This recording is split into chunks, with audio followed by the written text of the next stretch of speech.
Have you ever wondered what type of introvert you are?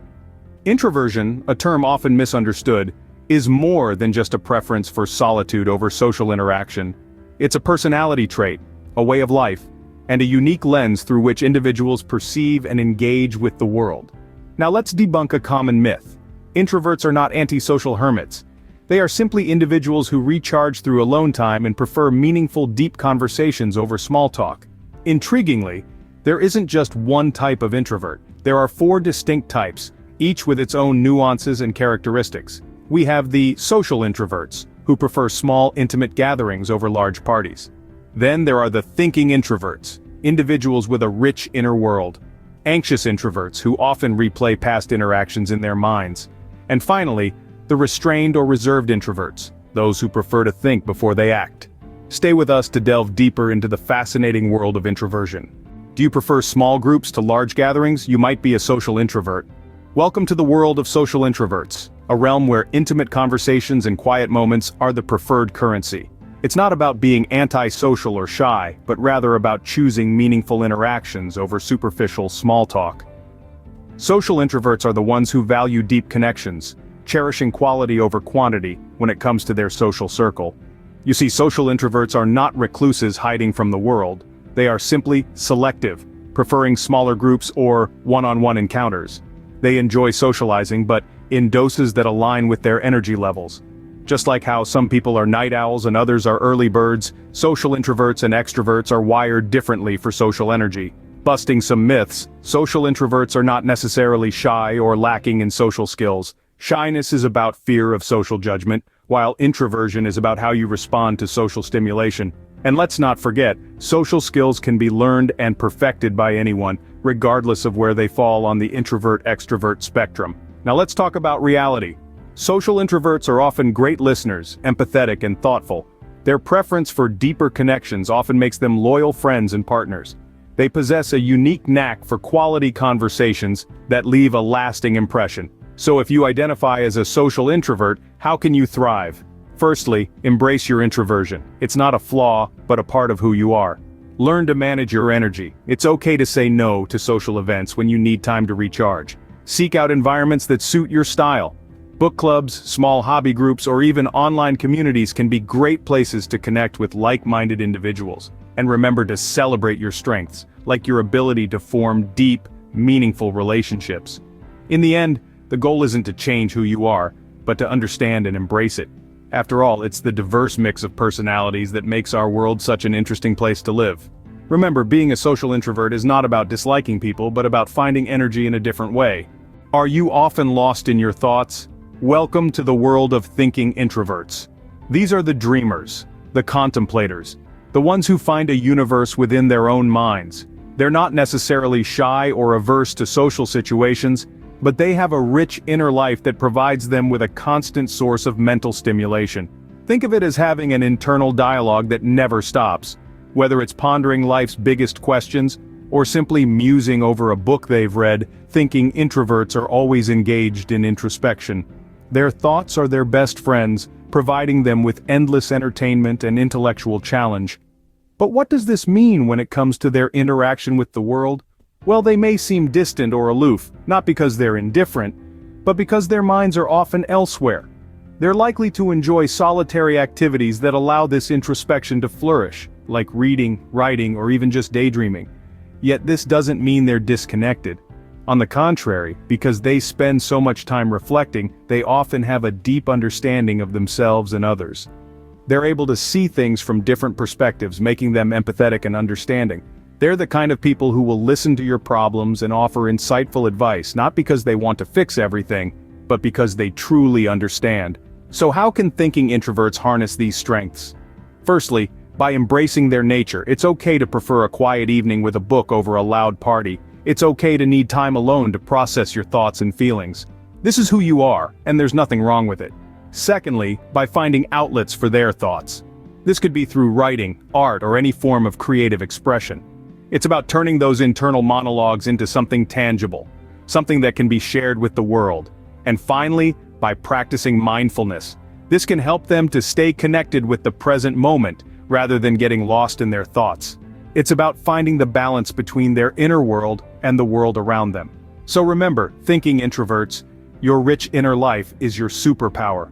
Embrace it, celebrate it, and use it to make your unique mark on the world.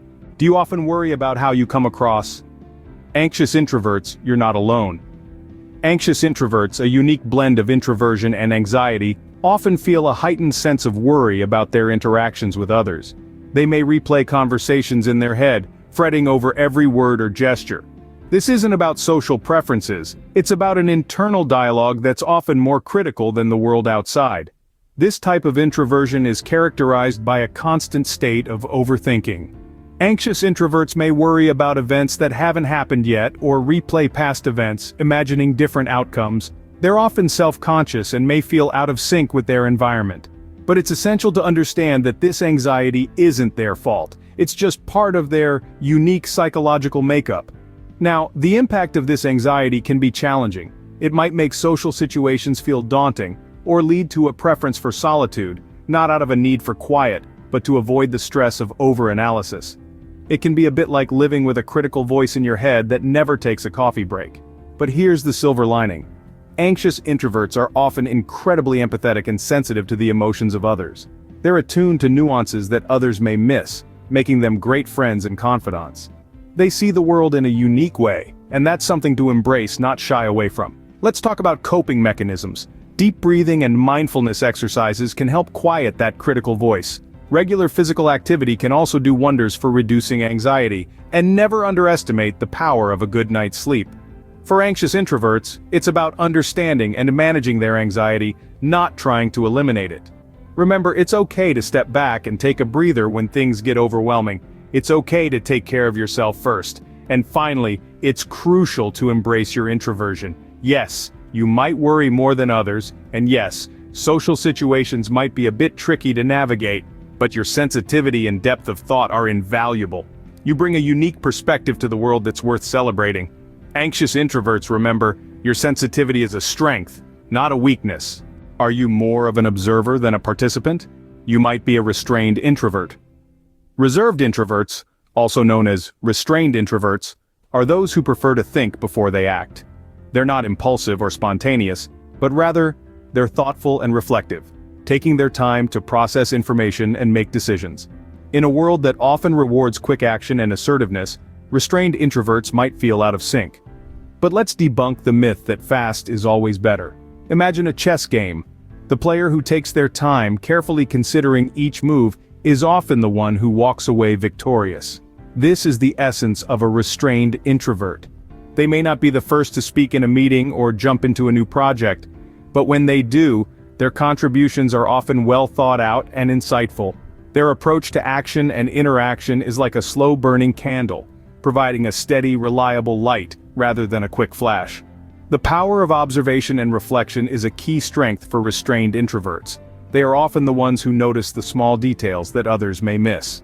They are excellent listeners, absorbing and processing information, and then offering thoughtful responses. They have a knack for seeing the big picture, and their insights can often lead to innovative solutions. So, how can restrained introverts leverage their nature? First and foremost, by recognizing and valuing their natural tendencies. There's no need to try and keep up with the fast pace of extroverts. Embrace your slower pace, your thoughtfulness, your observation skills. In practical terms, this might mean preparing for meetings or discussions in advance, giving yourself time to formulate your thoughts. It might mean choosing careers or roles that allow for quiet reflection and thoughtful decision-making. And it could mean setting boundaries to protect your need for downtime and reflection. Remember, being a restrained introvert isn't about being slow or hesitant. It's about being deliberate and thoughtful. It's about taking your time to make sure you're making the best possible decision. And in a world that can often feel rushed and chaotic, that's something to be valued. Restrained introverts, your thoughtful approach is an asset. So, have you found your introvert type yet? It's not always a straightforward process, and that's perfectly okay. Introversion isn't a rigid box, but a fluid spectrum. You might relate to more than one type, or find that your type changes depending on the situation. That's the beauty of human psychology. It's wonderfully complex and unique to each individual. Feel free to share your thoughts and experiences in the comments below. We'd love to hear your personal anecdotes and insights. Remember, Your perspective might just help someone else understand themselves better. Lastly, let's not forget that every type of introvert has its own strengths and value. Whether you're a social, thinking, anxious, or restrained introvert, each type brings something unique to the table. Embrace your introversion. Understand it, accept it, and use it to your advantage. Remember, no matter your introvert type, you're valuable and amazing just as you are. And that wraps up our journey through the fascinating world of introverts. I hope you found some insights into which type resonates with you, or perhaps learned something new about a friend or loved one. If you enjoyed exploring the depths of the introverted mind with us today on PsycheSeek, please consider showing your support. A simple click on that like button tells us you appreciate our content, and it helps more people discover our channel. Don't forget to share this video with your friends or anyone who might find it interesting. And if you haven't already, hit that subscribe button along with the bell icon to stay updated on all our latest content. We delve into all sorts of intriguing psychology topics here, and we'd love for you to be part of our community. Thank you so much for watching, and remember, whether you're a social butterfly or a thinking introvert, every personality adds unique colors to the tapestry of life. Embrace yours. Until next time, keep seeking, keep exploring, and keep growing.